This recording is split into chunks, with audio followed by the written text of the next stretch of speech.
Alors, pour les boutons, ici, on va vraiment voir quelque chose d'assez simple. Donc, on va vraiment voir les boutons. On va dire une explication de base. Ça vaudrait peut-être même le coup pour cette vidéo d'introduction aux boutons, de vous montrer juste les boutons utilisés dans certains sites. C'est ce qu'on va faire après, je pense. Donc, le tag en question, déjà, c'est juste button, comme ça. Et à l'intérieur, je vais écrire, par exemple, valider, ce genre de choses. Alors, on va mettre en commentaire vidéo et audio. Donc, vous appuyez sur Alt et vous pouvez sélectionner comme ça plusieurs choses. CTRL-C. Tac. Et donc là, on a notre bouton valider. Alors, ce qu'il y a de très important à comprendre en termes de sémantique, c'est la différence entre les liens et les boutons.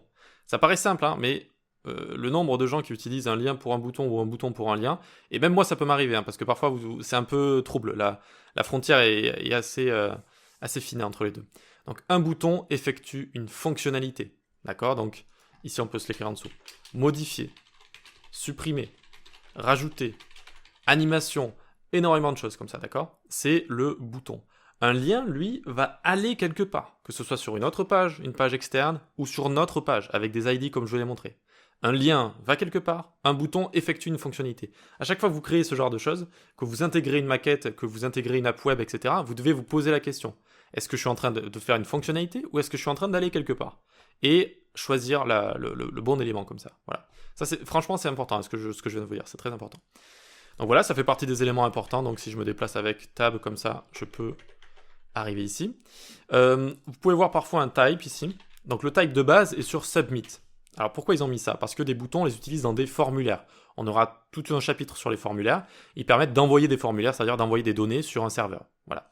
Donc de base, il est sur Submit comme ça. Mais s'il n'est pas utilisé dans un formulaire, eh bien c'est tout simplement un bouton pour une fonctionnalité.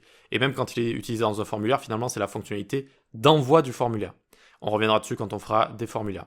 Donc vous n'êtes pas obligé de rajouter un type ici, sauf s'il y a plusieurs boutons dans un formulaire, à la limite pour les séparer comme ça. On reviendra dessus là aussi. Ok, donc pour voir des exemples de boutons, on peut déjà aller sur le site où on était, là, vous savez, Mixkit comme ça, et on peut essayer d'analyser tout ça. Et c'est assez intéressant parce que parfois, il y a des boutons, on croit que c'est des boutons, mais ce sont des liens, parfois on croit que ce sont des liens, et ce sont des boutons. Alors ici, par exemple, pour commencer, là, on a par exemple une navigation. Alors qu'est-ce qu'on pourrait se dire ici? Si je fais clic droit, inspecter, qu'est-ce que ça va être? Des liens, évidemment, si je clique dessus, ça va m'amener quelque part. Et même à l'intérieur ici, ça va toujours être des liens. Clic droit, inspecter, c'est toujours des liens ici. Ensuite ici, j'ai un mini formulaire, on va dire. Je cherche quelque chose et je peux appuyer ici sur rechercher. Ça va être un bouton. C'est une fonctionnalité qui me permet de faire une recherche juste ici. Ensuite, où est-ce qu'on peut avoir un bouton ici, également, à votre avis?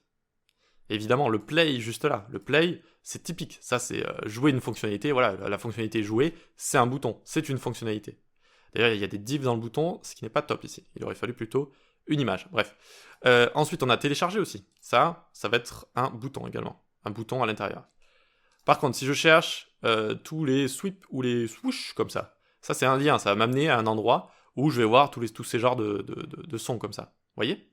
D'accord, donc parfois il peut y avoir des interfaces qui ressemblent à des boutons mais qui sont des liens en fait. Enfin, je veux dire, les deux peuvent avoir la même interface. C'est une erreur de penser que seulement les boutons peuvent avoir des formes rectangulaires comme ça et on peut seulement cliquer sur les boutons. On clique aussi sur les liens aussi peuvent avoir des formes rectangulaires. Et les liens ne sont pas cantonnés seulement à la navigation comme ça. Donc c'est pour ça que je vous dis la frontière est parfois fine et ça peut être complexe. Donc est-ce que j'effectue une fonctionnalité comme jouer ici, comme télécharger, ou est-ce que j'ai envie de visiter quelque chose de spécial avec voilà tous les swish, swoosh ou que sais-je juste ici. Voilà. Donc c'est assez intéressant et je pense qu'on a fait le tour pour l'instant. Donc des boutons, on va en utiliser pas mal dans les exercices, etc. Puis au niveau du formulaire, donc vous allez voir que ça va être facile à comprendre. Et puis ce sont des éléments qu'on utilise énormément de manière générale. Pour l'instant c'est bon, pour l'instant on en reste ici. Allez, rendez-vous dans la prochaine vidéo, ça va être l'exercice.